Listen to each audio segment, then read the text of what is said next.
Okay, we're here to revive the Targa. We're either gonna sell it or we're gonna keep it for ourselves. I went to start it and the battery was dead and it caused it to have a code. So I'm gonna bring it over to my brother-in-law's. He's gonna fix it right now. It's on its way to its forever home at Scott's shop.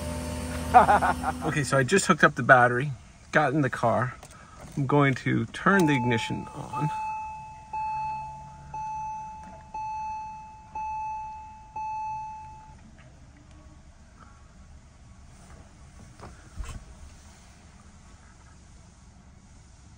It says that it has oil. It needs some washer fluid. I don't even know how to work this thing. Okay, we're gonna just try and start it. Nothing.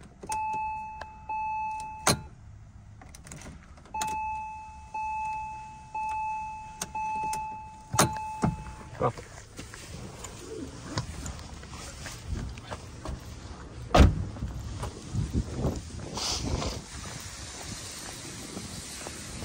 Okay, here's a quick video of the car because I'm going tomorrow, but I just got the scanner and I'm gonna try and start it right now and see if I can get rid of the Immobilizer code.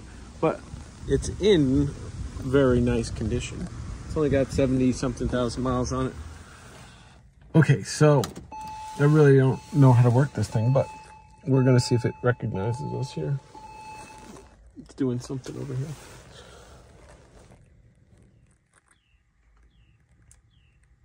I think it's gonna have an alarm fault. Okay, so the only fault that came up was a DMA. Let's see what it does.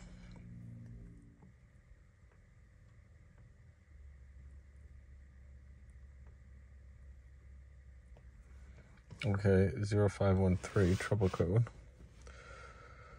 We're going to erase it. Let's see.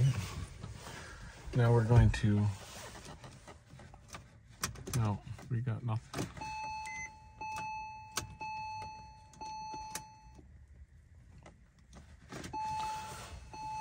Okay, let's see what else we can find. So I have an Immobilizer issue with this, so I have to pull the seat out, which probably needs a new seat cover anyhow. So we gotta figure out how to get to the 4 screws that are here. And as you can see, they have a plastic thing over them. But there's a, you can stick your little finger, you can stick your finger in there. You see I just pulled that up. Oh, you can't see. And you pull that up and then that just pulls right out like that. And you can see one of the screws right there.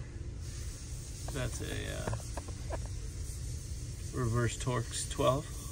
So it looks like I got an extra problem. I hooked up the battery and the chair's not moving, which could mean there's some water damage in here somehow. Although the other one seems to be working. I stuck my hand over here and it goes up. The back goes up and down, but the bottom's not working, which could indicate water damage. Okay, so I got this out. It was a little bit more complicated, but it started snowing, so, raining. So I got this out. We're gonna send these out. They're gonna reprogram it, and it should work. That is going to be, that's my problem. So you might have time. That's what I said.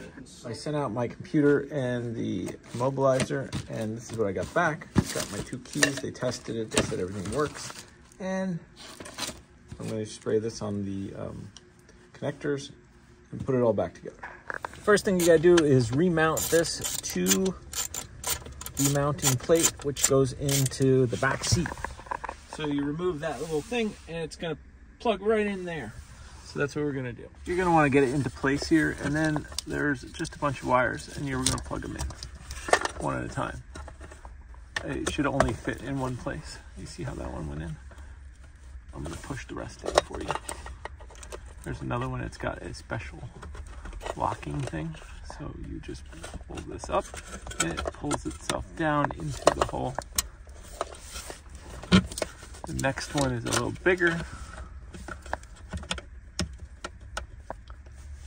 You just slide it into place. It also has the lever. It sucks it into place. everything sort of just falls into place here.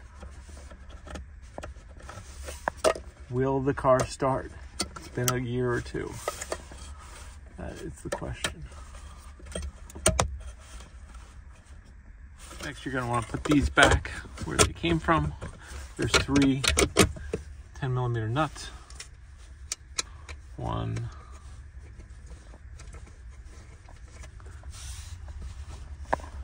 2, and 3. Tighten those down. Once you got that in there, you got to get this back in place. So you kind of tuck it in there and it fits nicely. So this is my technique. I folded it in half and just push it into place here. Back to normal. Nice and easy. That's how you remove the computer and put it back in. Our next problem is the immobilizer, which was down there, and I took it out without removing the seat because the power seat's not working, because obviously it got wet down there.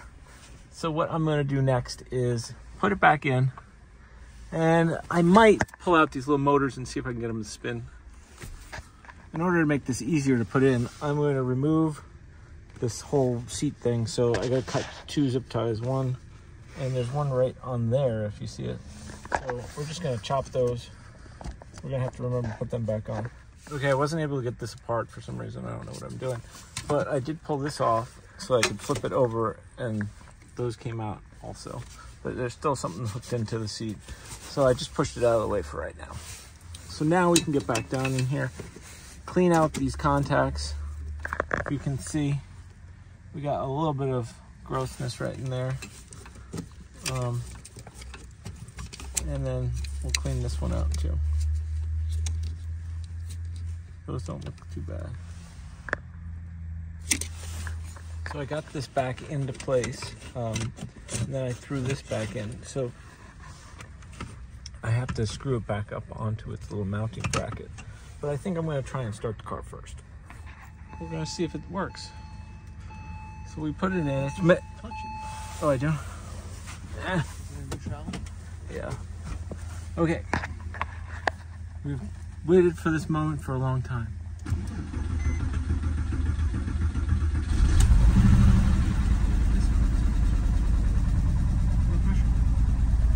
Seatbelt. Refill washer fluid. So the car is running and no codes.